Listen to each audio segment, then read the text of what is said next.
que me dé la función. ¿Alguien ingresó? ¿Se hizo anfitrión?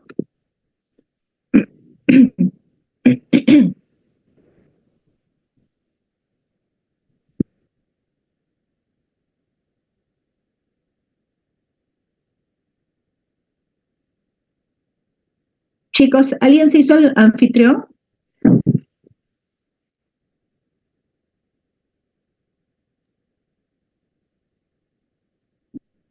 A ver, ahora sí. No.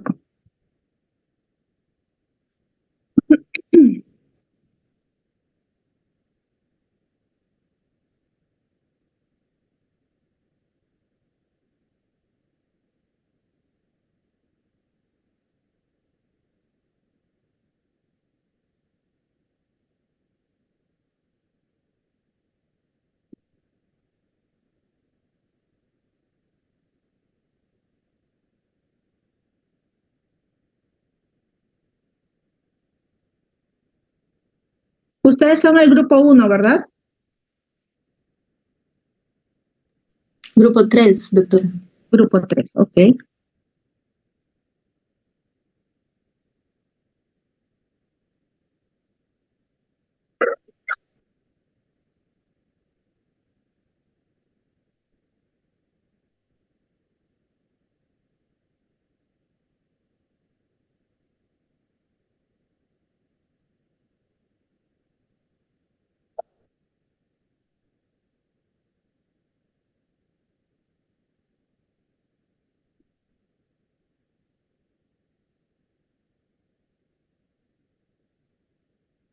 Ya, perfecto, gracias.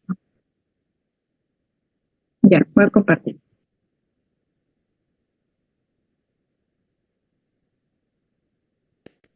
Ya está.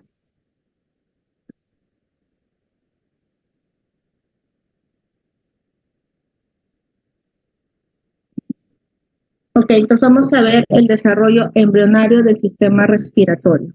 Ok, yo soy la doctora Catherine Márquez. Entonces tenemos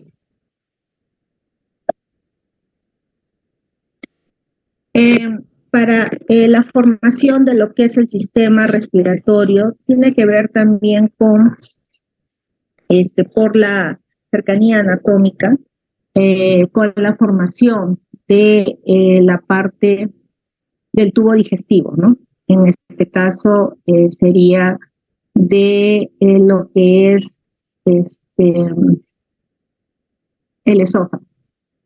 Entonces, vamos a ver que en las primeras etapas hay una comunicación con lo que sería el sistema digestivo, ¿no?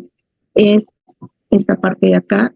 En esta parte, todo esto que ven en esta imagen en amarillo es lo que es la hoja embrionaria del endodermo, ¿sí? Que es la que va a formar todos los órganos del tubo digestivo. Entonces, cuando ¿sí? este embrión empieza a crecer, va a realizar un plegamiento en la parte de acá, como vemos, está creciendo y empieza a plegarse la parte donde está formando el cerebro, ¿no? La parte cefálica. Entonces, ahí vamos a ver que hay una porción que va a tener contacto en la parte media con el saco vitelino, ¿sí? Y esto va a formar lo que sería el intestino primitivo, ¿no? Que proviene de lo que es la hoja endodérmica.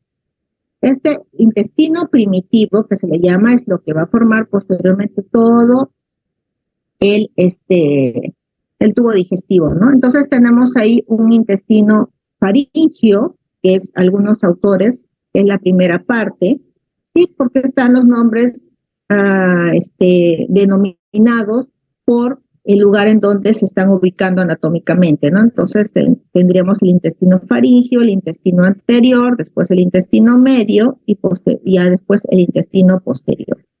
La mayor parte de los autores lo que mencionan es que está dividido en 3 solamente, ¿no? Incluyendo lo que forma el intestino faríngeo, lo incluyen dentro de lo que sería el intestino anterior, ¿no?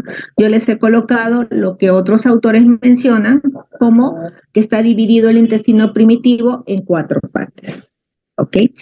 Entonces, tenemos que la formación de lo que es el sistema respiratorio inicia aproximadamente en la cuarta semana, porque en la tercera está iniciándose la formación del primer órgano que va a tener la primera función dentro de todo el organismo, que es el corazón, ¿no? Entonces aquí el sistema respiratorio inicia su formación en la cuarta semana. Entonces, para su formación va a tener la participación de las dos hojas embrionarias, bueno, en sí de las 3 hojas, pero sobre todo de 2, que serían el endodermo, que es el que va a formar el epitelio, todo el epitelio del sistema respiratorio. Entonces, todo el epitelio del sistema respiratorio proviene del endodermo, ¿sí? Así como es el mismo que va a formar todo el tubo digestivo, ¿no? Y tenemos que para lo que es la formación del tejido conectivo, el cartílago y el músculo, ¿no? La parte muscular se va a desarrollar del mesodermo, ¿ok? Y que está rodeando a lo que es la parte del intestino anterior, ¿no? Y también vamos a tener para la formación del tejido conectivo, cartílago y músculo, no solamente la participación de grupos celulares del mesodermo, sino también del ectodermo, pero a nivel de lo que se le denomina cresta neural, ¿ok? Que son unas estructuras que se encuentran cercanas a lo que es ya la formación. Cuando se forma el tubo neural, se forman estas crestas neurales, ¿no? Entonces, esas células de esta estructura de la cresta neural como del mesodermo, ¿sí? Van a migrar y van a formar el tejido conectivo, el cartílago y el músculo de lo que sería el sistema respiratorio. Entonces, este sistema respiratorio va a estar conformado, ¿sí? Por la laringe, la tráquea, los bronquios y los pulmones, ¿no? Estas son las 4 estructuras que se van a formar. Entonces tenemos que en la pared ventral de lo que sería acá el intestino anterior, ¿sí? Va a formarse un saco, ¿no? Que en la literatura normalmente le están denominando para el sistema respiratorio como divertículo o como yema, ¿no? Entonces, cualquiera de esas 2 denominaciones lo vamos a encontrar en los diferentes libros, ¿no? Entonces, aquí del intestino anterior, ¿no? Se va a formar lo que es este divertículo respiratorio o yema pulmonar, ¿sí? Esto es importante que lo tomen en consideración, ¿sí? Entonces, tenemos que al principio se va a tener una comunicación, divertículo respiratorio o yema pulmonar va a tener comunicación con el intestino anterior, ¿sí?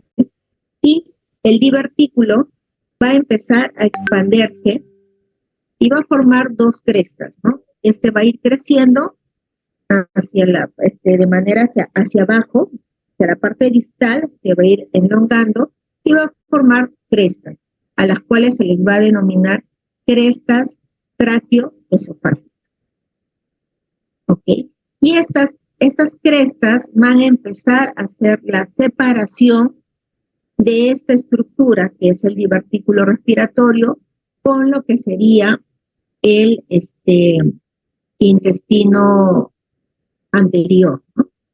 El intestino primitivo anterior, porque ahí se va a formar otra estructura, ¿no? Entonces, ahí ya se empiezan a formar estas crestas, y aquí lo vamos a ver mejor en esta imagen. Entonces, tenemos que estas crestas, ¿sí? Se van a fusionar. Estas son las crestas, las que tenemos acá. Son como unas como si se estuviera unas hendiduras, ¿no? Como si estuviera de manera hundiendo esa parte que está conectada de esta cresta o este divertículo respiratorio con lo que sería la parte del intestino anterior, ¿no? Que en ese lugar estaría formando lo que es el esófago. Entonces, por eso se le llama cresta traqueoesofágica, ¿no? Son unas hendiduras, como ven acá, ¿ok? Entonces, la parte dorsal, porque después se desprenden, o sea, al formarse esas crestas, ¿sí? Posteriormente se van a ir uniendo hacia la línea media, esas crestas se unen y posteriormente van a separar lo que es el divertículo respiratorio, ¿no? O sea, ya se separa para formar todas las estructuras del sistema respiratorio y lo que sería el esófago, ¿sí? Que es ya parte de lo que es el tubo digestivo, ¿no? Entonces, en la parte dorsal queda el esófago y en la parte ventral quedaría la tráquea, que estaría ya como está elongándose, creciendo longitudinalmente, más que nada distal, ¿sí? Ya está formando las yemas pulmonares. Entonces, esta estructura ya se separa del esófago, ¿no? Entonces, el primordio respiratorio o divertículo respiratorio sigue comunicado con la faringe a través del orificio laringio, ¿no? Este es el orificio laringio, que esta es otra imagen. Entonces, a través de ese orificio laringio va a haber comunicación entre lo que sería, lo que va a ser más adelante el sistema respiratorio y lo que es el esófago en esa parte del intestino anterior. ¿Sí? Entonces,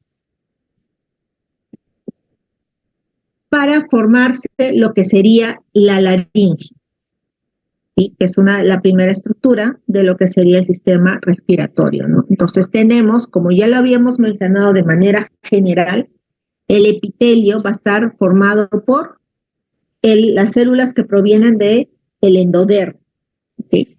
Cartílagos y músculos habíamos visto que provienen de células del mesodermo, pero también de la cresta neural. Entonces aquí estamos viendo que específicamente en la laringe provienen de las células del mesodermo, pero que están formando el cuarto y sexto arco faríngeo, ¿sí? Ahí está la proliferación y el orificio laringio, ¿no? Que posteriormente este orificio laringio, que es la comunicación entre el sistema respiratorio y el tubo digestivo, ¿sí? Va a ir creciendo y va cambiando su aspecto, ¿no? De ser un orificio, después que se va elongando, alargando, ¿sí? Va a formarse como una especie de T. Es como una hendidura. Y ese quedaría como el orificio. Pero también tenemos que al estarse formando esta estructura, que es la comunicación, a los lados se va a ir formando cartílagos. Entonces, las células de la cresta neural también van a participar en la formación de los cartílagos a nivel de la laringe. Y tenemos los cartílagos tiroides, los cartílagos cricoides y los aritenoides, ¿sí? Esos son los tres cartílagos que se van a formar alrededor de lo que es el orificio laringe. Entonces tenemos que el epitelio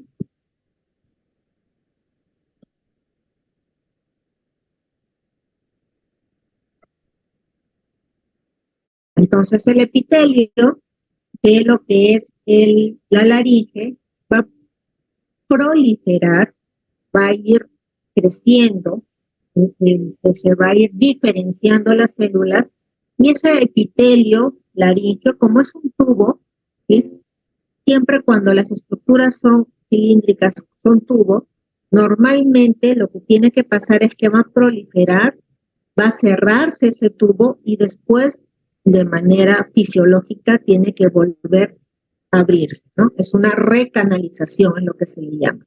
Entonces, este es el proceso que pasa a la laringe. Se cierra transitoriamente la luz del tubo laringio y posteriormente se recanaliza, ¿no? Y ahí se empiezan a formar los ventrículos laringios y las cuerdas vocales, ¿no? Aquí tenemos los cartílagos, aquí están los cartílagos cricoides, aquí está el cartílago tiroides, que está de este lado, Y aquí se van a formar las cuerdas falsas y las cuerdas vocales verdaderas, ¿no? Que también se están formando alrededor de lo que es el orificio de la laringe.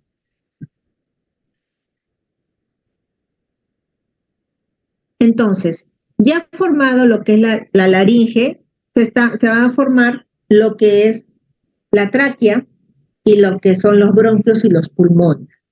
Entonces, mientras se separa el intestino anterior de lo que es la tráquea, que proviene del divertículo respiratorio, ¿sí? Lo que se va a hacer es que se va a ir alargando ese divertículo respiratorio y va formando lo que es la tráquea y las bolsas laterales, que son las yemas bronquiales y pulmonares, ¿no? Es esta parte de acá, estos dos sacos.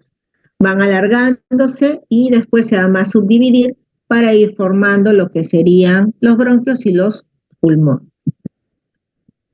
Entonces aquí vemos cómo de acá, ¿sí?, sale el divertículo respiratorio, ¿sí?, aquí está, la yema respiratoria, y cómo se va elongando, va creciendo con sus dos sacos, que posteriormente se va a subdividir uno de ellos, ¿no? Y se van formando ya las yemas bronquiales para formar los bronquios, y obviamente se va ya dibujando o configurando la formación de lo que serían los pulmones, ¿no? Al estarse formando los bronquios.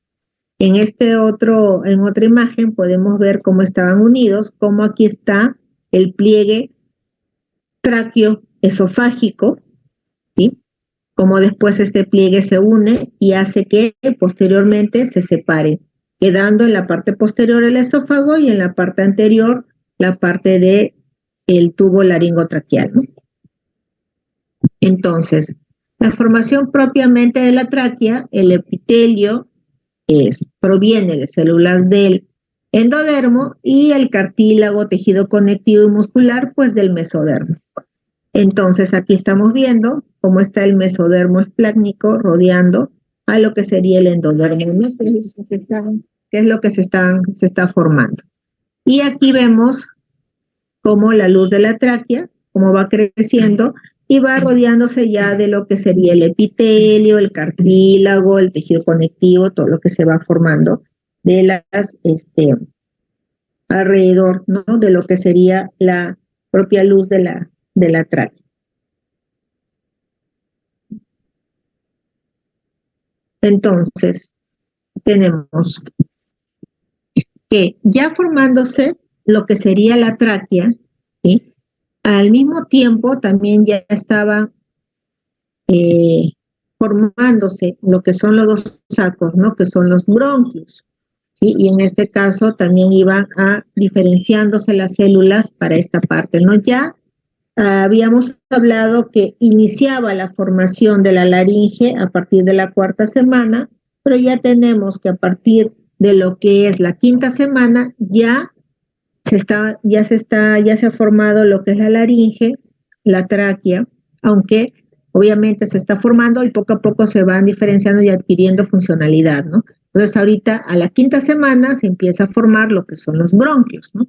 Entonces ahí vamos a tener que estaban las yemas bronquiales que se van agrandando y forman los bronquios principales, tanto el derecho como el izquierdo, ¿no? Y ahí se va prefigurando o se va ya delineando, ¿no?, la formación de lo que serían los pulmones, ¿no?, alrededor de lo que son los bronquios, ¿no? Del lado derecho tenemos que se van a subdividir en 3 bronquios principales y en la parte izquierda van a ser 2. Entonces, estos bronquios se van a ir subdividiendo conforme va pasando el tiempo, ¿no? Y hasta después del nacimiento, aproximadamente, mencionan los autores que a los 6 meses, ¿sí?, ya tenemos 17 niveles de subdivisiones bronquiales, ¿no? Entonces, estas son las 2 yemas que se habían iniciado en su momento, la formación, posteriormente ya se van dividiendo, ¿no? El lado acá tiene 3, el derecho y el izquierdo 2, ¿no? Entonces tenemos que el crecimiento del desarrollo de estos bronquios y de los pulmones va a ser de manera caudal. O sea, se van formando de manera caudal, de arriba hacia abajo. Entonces, posteriormente también vamos a seguir con las divisiones, ¿sí?, de los bronquios, ¿no? O sea, ya tenemos que después de los 6 meses ya hay 17 niveles, ¿no?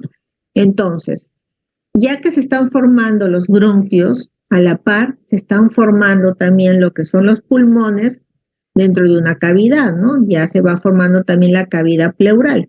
Entonces, con el crecimiento caudal y lateral, las yemas pulmonares se expanden en la cavidad del cuerpo. Aquí tenemos el pulmón y ya cómo va creciendo y cómo se va alojando dentro de la cavidad torácica, pero específicamente de la cavidad pleural en ambos lados, ¿no?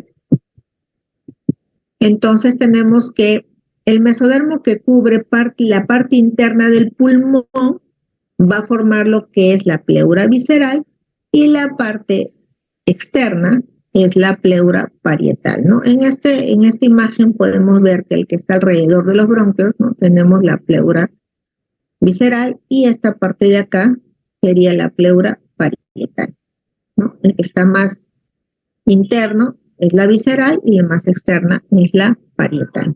Y aquí podemos ver cómo está el esbozo pulmonar, cómo se está formando, cómo se va alargando, se va colocando dentro de lo que es la cavidad pleural, ¿no? ¿En dónde? En la zona de la cavidad torácica.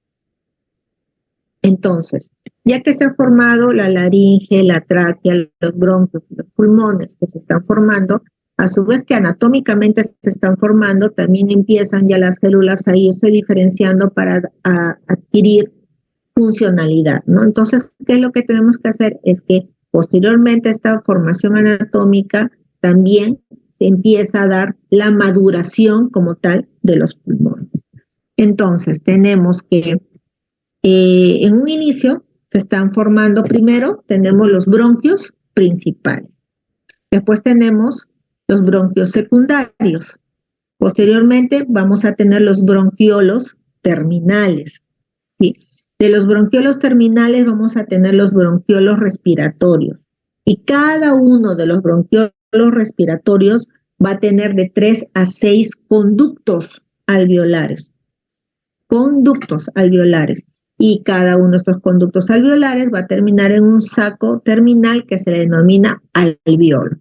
En un inicio adquiere el nombre de alveolos primitivos, ¿no? Que posteriormente pues ya van a ser los alveolos que van a tener la función del intercambio, ¿no? Entonces, tenemos nuevamente bronquios principales, se subdividen en bronquios secundarios, estos bronquios secundarios en bronquiolos terminales, los bronquiolos terminales en bronquiolos respiratorios, cada uno de ellos va a tener de 3 a 6 conductos alveolares y estos terminan en alveolos. Ok. Entonces, tenemos que para la maduración como tal, que hay 4 periodos, ¿no? La mayor parte maneja esta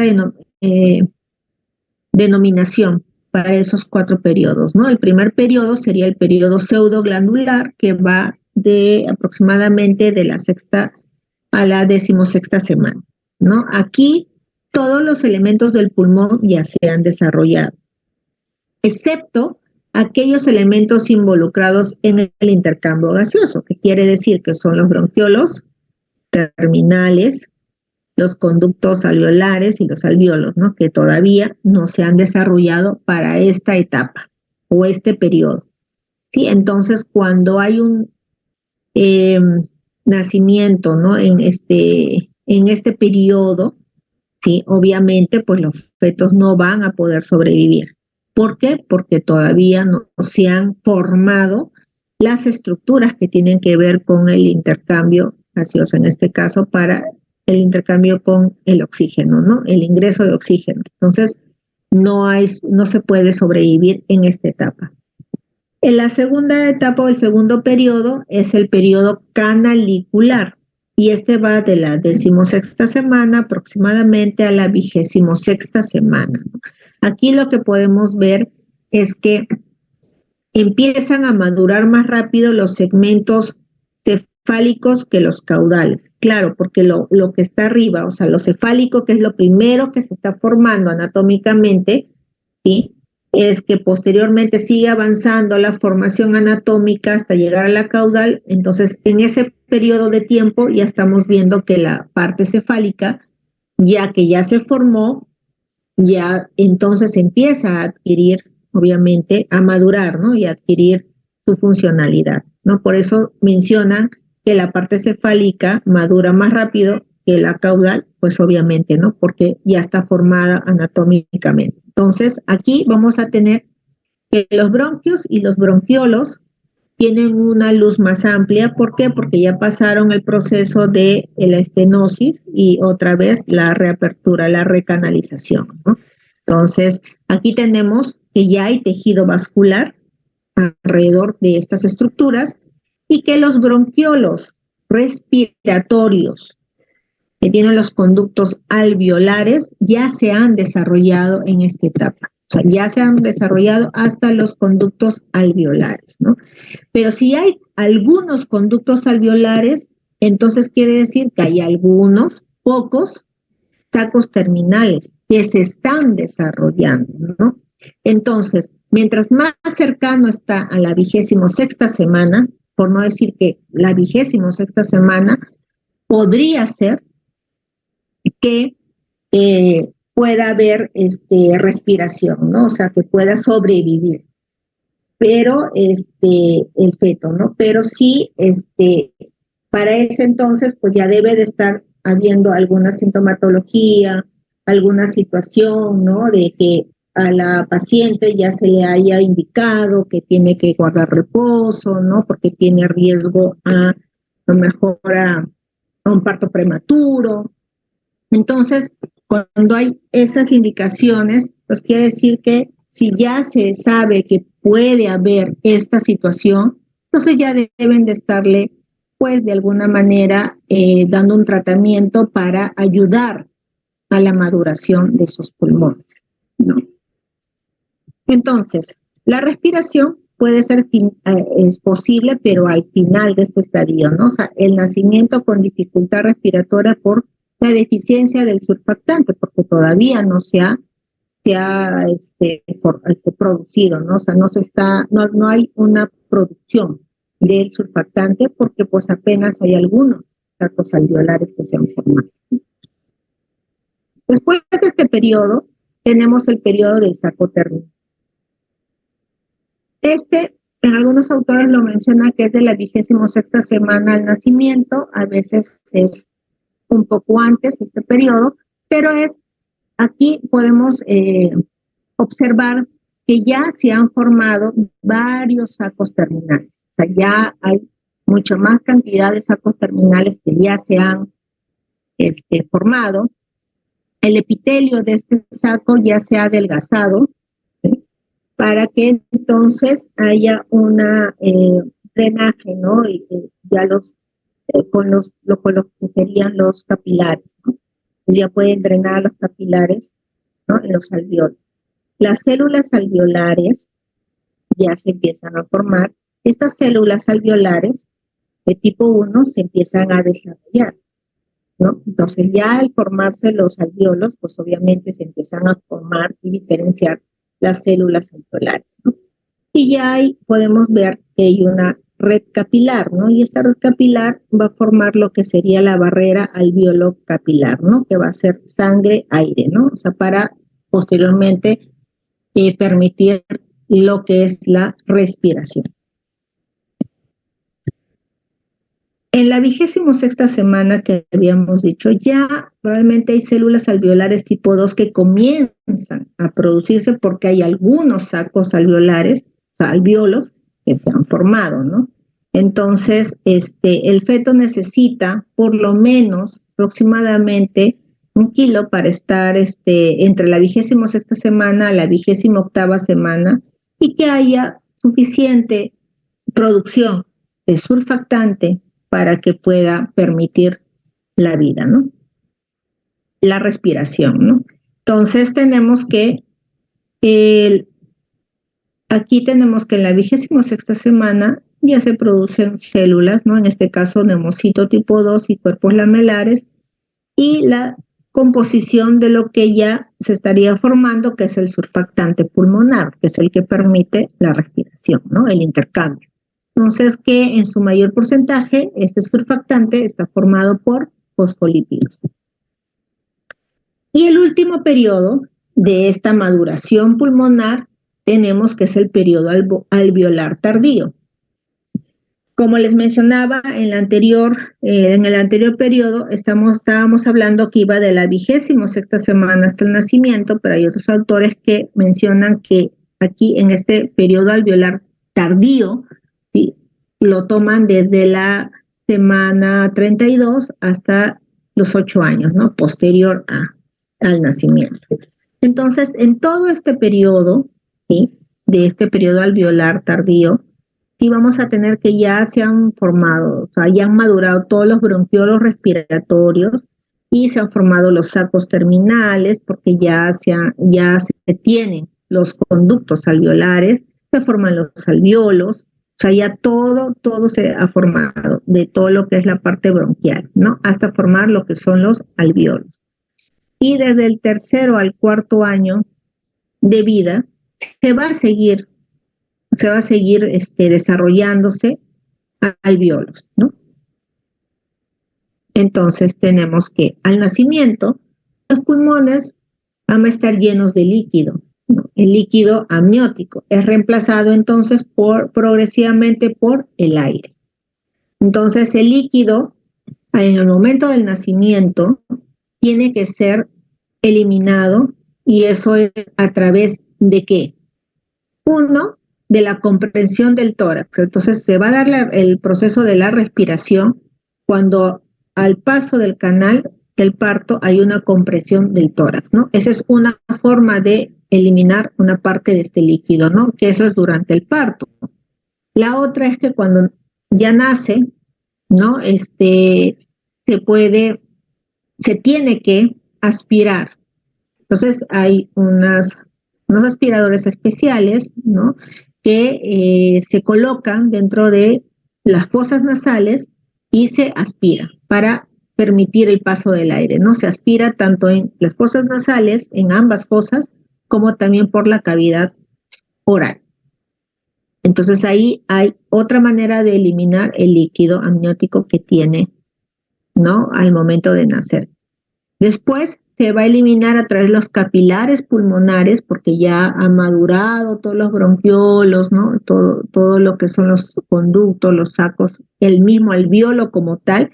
Entonces, al adelgazarse, pues ya tiene esa comunicación que habíamos hablado, barrera capilar alveolo. Entonces, ahí ya se puede producir esta eliminación, ¿no?, a través de este líquido de los capilares y a través de las arterias pulmonares, de las venas y pues el sistema linfático también, ¿no? Entonces son todas estas las formas de eliminarse el líquido, ¿no?, en el momento de lo que es el nacimiento. Después de nacer, el mayor crecimiento va a ser en el número de bronquiolos respiratorios y en alveolos, y no en incrementar el tamaño. O sea, el tamaño no va a incrementar. El crecimiento se va a dar en la reproducción de la estructura, ¿no? Va a aumentar en el número de alveolos y bronquiolos respiratorios, pero no en crecimiento, no en tamaño. ¿Okay? Entonces, ya ha formado todo lo que son estas 4 estructuras, laringe, tráquea, bronquios y pulmones, y se explica todo lo que es el proceso de la maduración, en lo que se están formando estas estructuras. Entonces vamos a ver cuáles son estas malformaciones que se pueden presentar durante esta formación del sistema respiratorio, ¿no? Y tenemos en la mayor parte de los casos la etiología es desconocida, ¿no? Y se ha propuesto un mecanismo patogénico para todas las malformaciones, siendo la etiología la siguiente, ¿no? Una de ellas es por defecto en la diferenciación y separación de la porción ventral del intestino anterior. Y eso tenía que ver con un defecto en qué? En el tabique traqueoesofágico, ¿no? Porque esa es la estructura que se tiene que formar para que se pueda separar en ese momento el divertículo respiratorio de lo que es el endodermo, ¿no? De lo que es el intestino primitivo, ¿no? Anterior. Entonces, ahí hay un defecto en esa separación.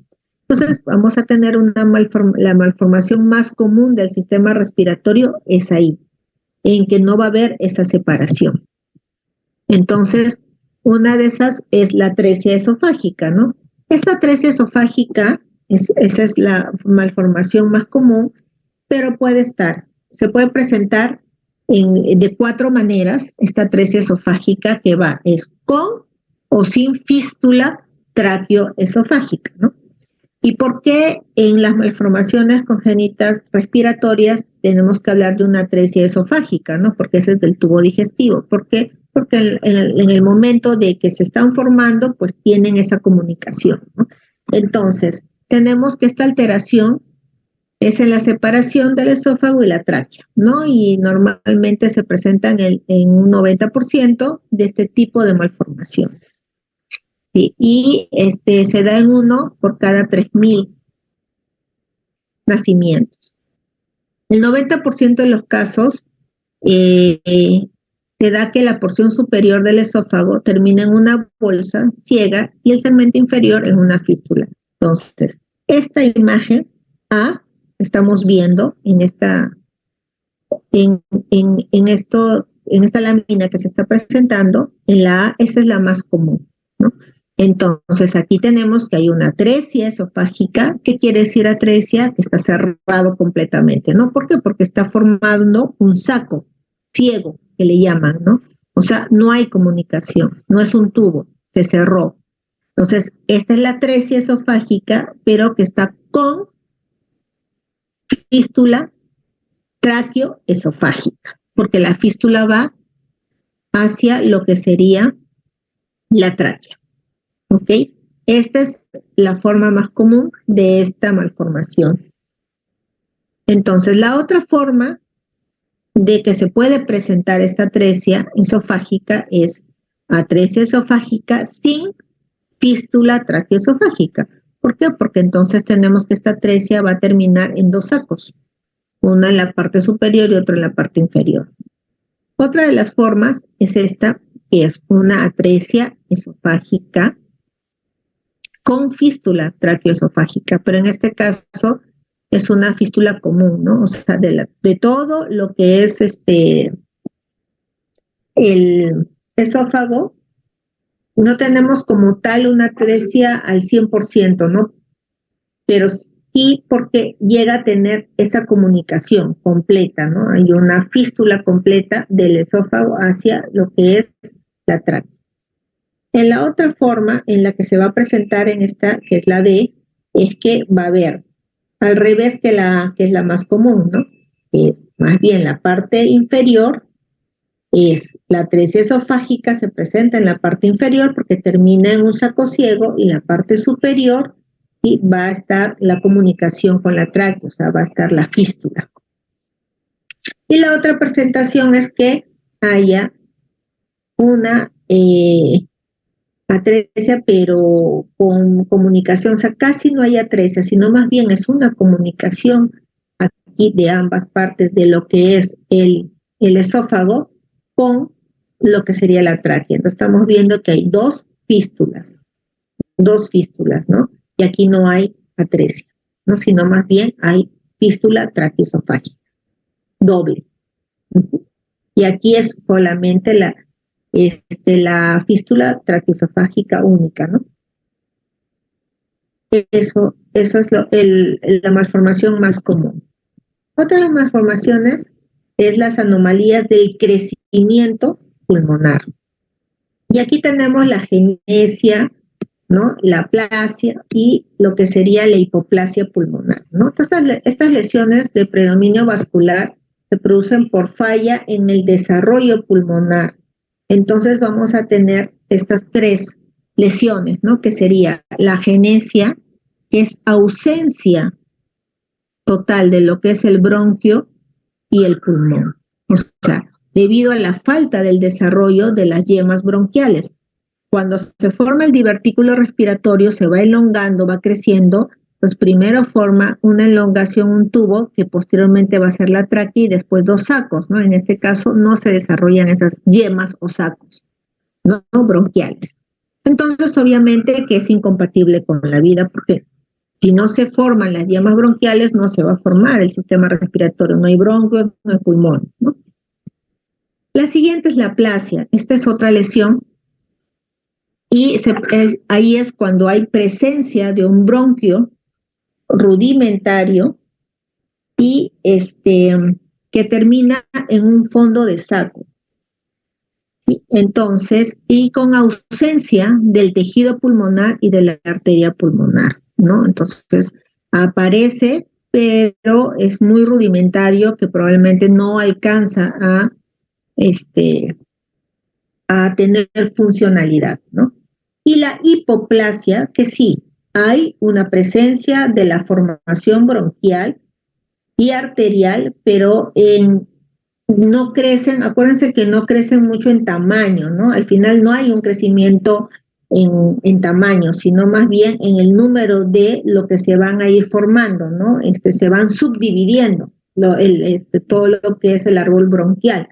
Entonces, aquí en la hipoplasia quiere decir que no hay menos subdivisiones de las que normalmente hay, ¿no? Entonces, por lo tanto, vamos a tener menos bronquiolos terminales, alveolos o conductos alveolares, ¿no? Y está acompañado con una hipertensión pulmonar, ¿no? Si es bilateral, no hay posibilidad tampoco de sobrevida, ¿no? Puede ser que se presente esta hipoplasia en un lado y el otro esté funcionando bien, ¿no? El otro pulmón. Entonces, ese sí es compatible con la vida, ¿no? La etiología, como ya se mencionaba en un inicio, es desconocida, pero se presenta como enfermaciones cardíacas, óseas, gastrointestinales, vasculares o geniturinarias. A veces, o en la mayor parte más bien, de las malformaciones congénitas de cualquier órgano, siempre van a ir acompañados, en la mayor parte de las veces, con lo que es otra malformación en otro órgano. Y probablemente tenga que ver por en dónde se están formando, y a veces tienen una cercanía, ¿no? Esa formación. Entonces, por eso es que se pueden presentar en diferentes órganos estas malformaciones, ¿no? El diagnóstico, pues depende del grado de afectación y el grado de los síntomas que vaya a presentar, ¿no? Y el tratamiento es desde conservador, ¿no? O el tratamiento también puede ser con el uso de un ventilador, oxígeno extracorpóreo, ¿no? O hasta un tratamiento quirúrgico, ¿no? Para corregir alguna causa que esté ocasionando estas lesiones. Aquí tenemos la agenesia pulmonar, en donde no hay. Aquí tenemos la hipoplasia, como ven acá, en esta imagen se ve mucho mejor, está más pequeño, y el otro pulmón está completo. Entonces puede ser que haya así, y así sí es compatible con la vida, ¿no? Cuando hay una hipoplasia unilateral. Otra de las malformaciones congénitas es la difusa, ¿no? Y en tenemos el déficit congénito de surfactante. Ahí tenemos lo que es el síndrome de dificultad respiratoria, y esto es cuando el surfactante es insuficiente. Es decir, cuando ya se han formado los alveolos, se tienen que formar las células que van a producir, lo que es el surfactante, ¿no? Entonces no hay suficiente, entonces aumenta la presión, la tensión aire-agua, que es el capilar con la membrana del alveolo, ¿sí? Y el riesgo es que los alveolos terminen colapsando, o sea, se cierren, ¿no? Y eso lo que provoca una atelectasia. Cuando se cierra el alveolo y entonces no permite ese intercambio, ¿no? Causa habitual de muerte prematura, este tipo de malformación que provoca este síndrome, ¿no? Y el tratamiento de restitución del surfactante y soporte ventilatorio, ¿no? Como lo vemos acá. Otra es la malformación congénita local. En este tenemos lo que sería el secuestro pulmonar, que se produce en zonas en donde no hay comunicación con el árbol bronquial. Entonces puede estar intralobar o extralobar, o sea, quiere decir dentro del lóbulo pulmonar o fuera del lóbulo pulmonar, ¿no? Entonces, cuando está dentro de la zona del parénquima, dentro de un lóbulo pulmonar con su pleura visceral, está desconectada de la vía aérea y recibe circulación arterial, pero está desconectada totalmente. Todo este secuestro pulmonar quiere decir que esto no está conectado con el árbol bronquial, ¿ok? Y el tratamiento es quirúrgico porque normalmente está relacionado con infecciones. Y el otro es el extralobar, que está fuera del pulmón, entonces este tejido pulmonar está separado del resto del pulmón, tiene su pleura también igual, recibe también circulación sistémica, pero no hay una conexión pues con el árbol bronquial para lo que es la vía aérea, ¿no? Y participar en todo lo que es el proceso de la respiración. Por lo tanto, el tratamiento también aquí es quirúrgico.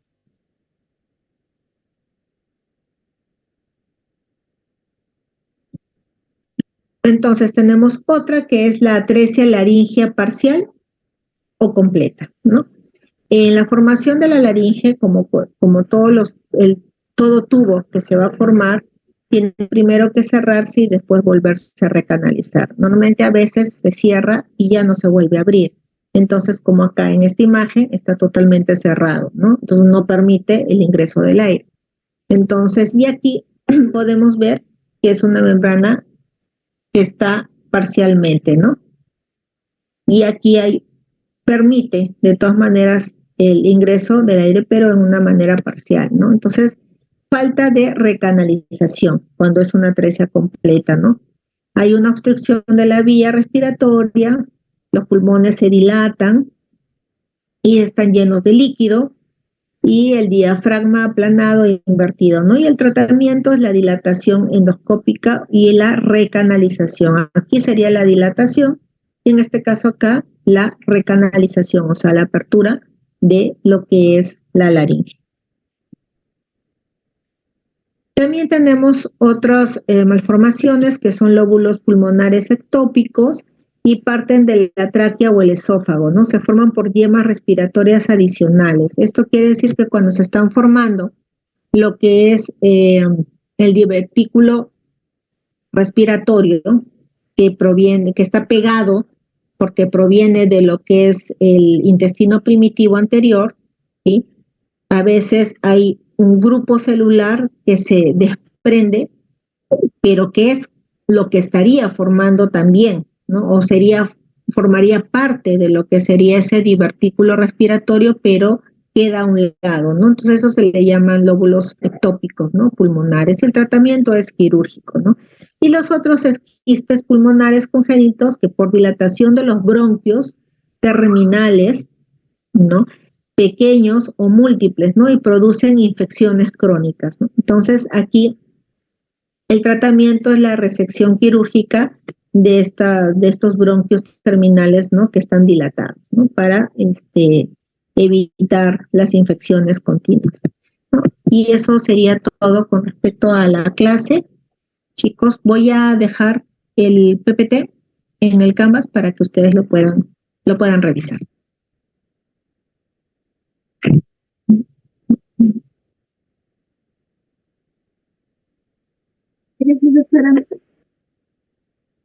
No, gracias a ustedes. Un momentito, voy a tomarles foto, no se salgan para la asistencia, reportarlo.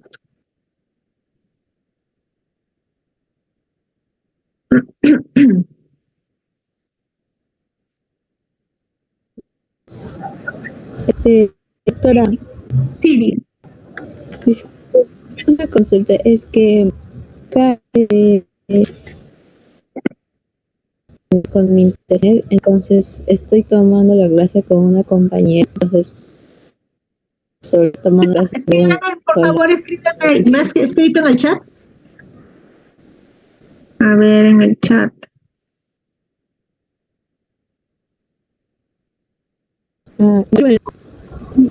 ¿Cuál es ahí el nombre, por favor?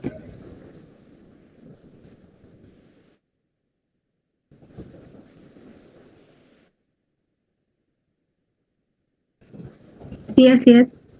Cuarta semana, la de ingeniería. Ahí lo voy a tomar una copita. Listo.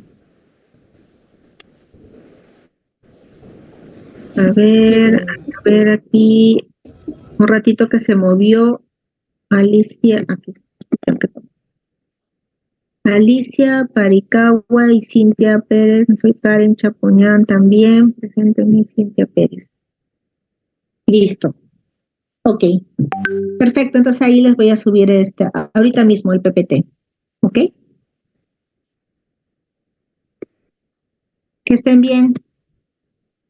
Bendiciones. Que les vaya muy bien.